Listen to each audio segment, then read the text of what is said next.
آپ میسم تمار کی دکان پہ جا کے بیٹھ جاتے ہیں اور میسم تمار مولا کو اپنی دکان پر بیٹھانے کے بعد خود اپنے کاموں سے کبھی کبھی، ہمیشہ نہیں، کبھی کبھی چلے جاتے ہیں. تو کبھی کبھی کا جانا ان کے حق میں کتنا اچھا ہو گیا. مولا کو بٹھا کے چلے گئے اور ہو سکتا ہے کہ انتظار میں ہو کوئی فرشتہ. اگر در آل محمد پہ روٹی مانگنے والے فرشتے آ سکتے ہیں تو پھر عطا کرنے والے یاری وہیں بیٹھے ہوئے.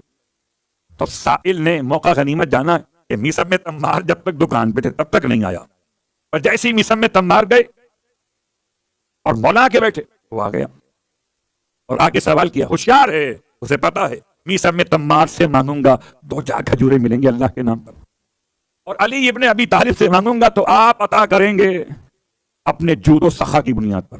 امام نے سائل کو ساری کھجوریں جتنی دکان پر تھیں، کون سی کوئی بڑی شاپ ہوا کرتی تھی کہ 1000 قسم کی کھجوروں کے سیمپل رکھے ہوئے ہوں اور الگ الگ باکس بنا کے باقاعدہ سجائے گئے ہوں، کچھ بھی نہیں، ٹوکرے میں کھجور رکھ کے بیچتے تھے.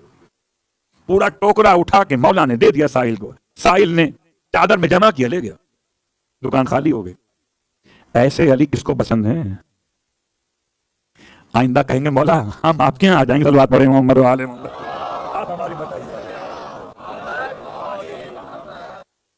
مولا آپ زحمت مت کیجیے گا، ہم آپ کے یہاں آ جائیں گے. مولا اگر آ جائیں تو گھر خالی ہو جائے گا. بالکل اللہ اکبر. مگر جب ہوگا جب ہم میسم کیسے ہوں گے؟ ہم میسم کا میم بھی نہیں ہے. شروع کا میم آخر کی بات نہیں کر رہا. میسم کے 2 میم ہیں، ایک ابتدا میں ایک آخر میں. تو میسم پلٹ کے واپس آئے اور آ کر دکان پر دیکھا کہ کچھ بھی سامان نہیں ہے، ساری کھجوریں جا چکی ہیں. مولا کی خدمت میں سوال کیا مولا سے کہ مولا کوئی خریدار آ گیا تھا کیا برکت سے مولا کے بٹھانے کی؟ ایک کی آیا خریدار، سب خرید کے لے گیا. امام مسکرائے فرمایا میسم سائل آیا تھا، ہم سے مانگا ہم نے دے دیا. مولا سے کہیے نا پلٹ کے مولا آپ کی دکان تھی کوئی؟ دکان تو ہماری تھی. اللہ اکبر. یہ ہے مولائیت. مولا کو اپنے نفس پر خود سے زیادہ حق پہ تصرف دینا ہی تو ولایت ہے. اگر مولا میری مرضی کے خلاف کوئی فیصلہ کر دے تو مجھے میرے مولا کی مرضی کو اپنی مرضی بنانا پڑے گا، اور اگر نہ بنایا تو پھر میں مولائی اور میرا مولا اور کہاں رابطہ رہے گا. امام نے سب اٹھا کے عطا فرمائی اور میسم تمار اب مولا سے عرض کرنے لگے مولا سائل نے سوال کیا تھا، اسے کھجوریں مل گئیں، مولا مجھے کیا ملے گا؟ میں سوال بدل دیتا ہوں. میسم نے بھی دامن پھیلا لیا. مولا آج آپ کی سخاوت کا دریا عروج پر ہے. میرے الفاظ ہیں سائل نے مانگی 1 کھجور، آپ نے اٹھا کے پوری دکان دے دی، میں آپ سے مانگ رہا ہوں. امام نے فرمایا آؤ میرے قریب آؤ. کھجور بانٹنے کے لیے امام نے قریب نہیں بلایا تھا، اگر علم بانٹنے کے لیے امام نے قریب بلایا. اور قریب آؤ اور قریب آؤ. اتنا قریب بلایا یہاں تک کہ مولا نے اپنے سینے سے میسم کا سینہ ملا لیا، اور جب سینے سے سینہ ملا تو امام فرماتے جاؤ ہم نے تمہیں علم میں منایا اور بلایا، مستقبل کے حالات کا علم، خوابوں کی تعبیر کا علم عطا کر دیا. مولا نہ بٹھا کے پڑھایا نہ لکھایا. جو بٹھا کے پڑھائے اور لکھائے وہ اور ہوتے ہیں، جو ایسے عطا کرے وہ اور ہوتے ہیں. لہذا مولا کے علم کے اشاریوں میں ایک جملہ آپ کی خدمت میں اور یہ سوال کیا تھا. بہرحال تو سوال کرنے والے سائل کا نام چھوڑ دیجئے. سائل تو بہت سارے ہو سکتے ہیں، سائل اپنے بھی ہو سکتے ہیں اور پڑھائی بھی ہو سکتے ہیں. سائل کا سوال یہ تھا یعنی یہ کیا بات ہے؟ جب کبھی ہم خواب دیکھتے ہیں اور آنکھ کھلتی ہے تو کبھی خواب سچے ہوتے ہیں اور کبھی خواب جھوٹے ہوتے ہیں. مسئلہ کیا ہے؟ اب خواب آپ نے دیکھا ہے، پوچھ رہے ہیں علی سے، آپ کا خواب آپ جانے، مولا کیا بتائیں گے خواب کی تعبیر کے حوالے سے؟ اللہ اکبر. سچا خواب اور جھوٹا خواب. امام ارشاد فرماتے ہیں کہ جب کوئی انسان سو جاتا ہے تو اس کی روح خدا قبض کر لیتا ہے. اب خیال سے سوئیے گا، ایسا نہ ہو کہ واپسی کی فلائٹ کینسل ہو جائے. ایئر اسپیس بند صلوات پڑھیں محمد والے محمد. ایسا ہو سکتا ہے آپ سو گئے اور گئے.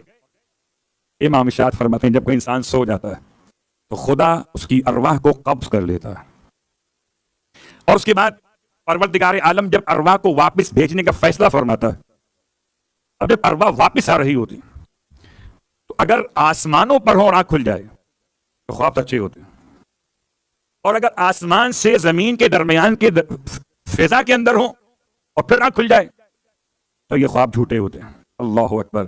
خوابوں کی تعبیر کا سوال ہو تو ولی، کتاب کی تفسیر کا سوال ہو تو ولی، انسان کے نسب کی پہچان کا سوال ہو تو ولی، انسان کے حسب کی انعام کا عنوان ہو تو ولی، ہر ایک سوال کا جواب دیا مولا کائنات نے، مگر کسی سے خود کوئی سوال نہ کیا، یہ بتانے کے لیے کہ راسخون فی العلم وہ ہیں جو خدا کی طرف سے علم لے کر آتے ہیں، انسانوں کو علم بانٹنے آتے ہیں، لینے نہیں آتے۔ اس کا وسیع ایسا اس کا نبی کیسا ہوگا۔ اللہ اکبر۔ اور علم کے ساتھ علم، مولا کائنات کی شخصیت میں علم کتنا، جتنا جس کا علم ہو اتنا اس کا علم ہونا چاہیے، جتنا زیادہ علم اتنا زیادہ علم۔ علم کیا ہے؟ پیشن، قوت برداشت۔ آپ قبول کریں، ایسا لگ رہا ہے جیسے رشتہ بدل گیا، وہ خدا نہ رہا، ہم بندے نہ رہے، رشتہ بدل گیا۔ ہم پڑھیں گے تو اسے تو قبول کرنا ہی ہوگا۔ لا حول ولا قوت۔ ایسی نماز جو تکبر سکھائے، ایسی نماز جو خدا پر احسان جتلانے کے لیے پڑھی جائے۔ نہ کل علی والوں کی نماز تھی، گلی والوں کی ہو تو اور بات، علی والوں کی نماز تو ایسی ہونی چاہیے کہ انکساری ہو، تواضع ہو، فروتنی ہو، خشوع ہو، خضوع ہو۔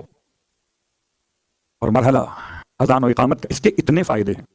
گھر میں اذان و اقامت رہے تو برکتیں ہی برکتیں۔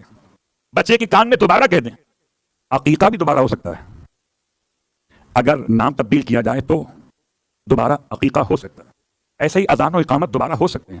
اگر بچہ آپ کی بات ماننے پر تیار نہ ہو، اس میں آپ کی اگر اپنی کوتاہی نہ ہو تو، اور اپنی کوتاہی ہو تو پہلے اپنے آپ کو ٹھیک کیجئے، پھر بچے کی بات کیجئے۔ جب بڑے ہو کر بات نہیں مان رہے، بچے کی بات مانیں گے۔ غذاؤں کا اعتدال اپنے مقام پر۔ اور آخری جملہ اس حوالے سے، یا رؤوف ہو یا رحیم ہو، ہر مشکل وقت کے لیے امام رضا علیہ السلام کا تعلیم کیا ہوا ہے۔ مشکل وقت کے آسان ذکر کا نام ہے یا رؤوف ہو یا رحیم ہو۔ تو بچے کے اور اپنے تمام معاملات میں جہاں قوت برداشت ختم ہو رہی ہو تو خدا کے یہ دو نام تلاوت کریں، ایک 100 مرتبہ، اور پھر رؤوف ہو مہربان، رحیم ہو مہربان رحم کرنے والے۔ یہ انشاءاللہ انتہائی مؤثر مجرب ہے۔ اور اب آئیے، بات سے بات بیچ میں آ گئی، مولا کائنات کا علم ایک جملے میں بیان کرتا ہوں۔ مولا کائنات کے علم کی بہت ساری مثالیں، نہیں پہچانتے لوگ، مولا چلتے ایسے، رہتے ایسے، نہ دکاندار پہچانتے ہیں یہ علی ابن ابی طالب ہے۔ وہ لوگ جو کوفے میں نئے وارد ہوتے ہیں، کہ مولا کے ساتھ نہ پروٹوکول ہے اور نہ ہٹو بچوں کی آوازیں ہیں، ایسے گلی سے گزر جاتے ہیں جیسے کوئی عام سا بندہ پروردگار ہو۔ ایسا نہیں تھا کہ مولا معجزے دکھاتے ہوئے جا رہے ہیں، سورج پلٹاتے ہوئے، ایسا نہیں تھا۔ مولا اتنی سادگی کے ساتھ رہتے تھے کہ مولا کو عام لوگ نوارد نہیں پہچان پاتے تھے۔ لیکن مولا کی سب سے بہترین مثال علم کے باب میں، سب سے مشکل وقت مولا پر کون سا تھا؟ جب مولا کل کفر کے مقابلے میں اترے تھے، سب سے مشکل وقت تھا۔ کیا مطلب؟ جہاد بھی سیف کا نہیں، تربیت جہاد بھی نفس کا۔ اب امتحان ہے قوت برداشت کا، کہ مولا کائنات کو اللہ کے رسول نے کل ایمان کا لقب دے دیا ہے۔ اب آپ کا ہر رویہ مومن کی علامت بنے گا، اب آپ کا ہر انداز تربیت کا انداز بنے گا۔ تو مولا چلے بڑی شان سے، آئے بڑی شان سے، آنے کا تو انداز الگ تھا، مگر جہاد کرتے ہوئے عجیب کام کی عمر ابن عبد الود نے۔ بہت سارے لوگ کہتے ہیں کہ جی ہم اگر ہماری مزاج کے مطابق سارے کام ہوتے رہیں تو غصہ نہیں آتا، اور اگر مزاج سے ہٹ کر کام ہو جائے تو غصہ آ جاتا ہے۔ ہو سکتا ہے آپ میرے ساتھ اس جملے میں ہوں، اگر مزاج سے ہٹ کر کام ہو تو غصہ آ جاتا ہے۔ اب مجھے بتائیں ایمانداری سے، مولا کائنات کے اس جہاد میں کیا توقع کی جا سکتی تھی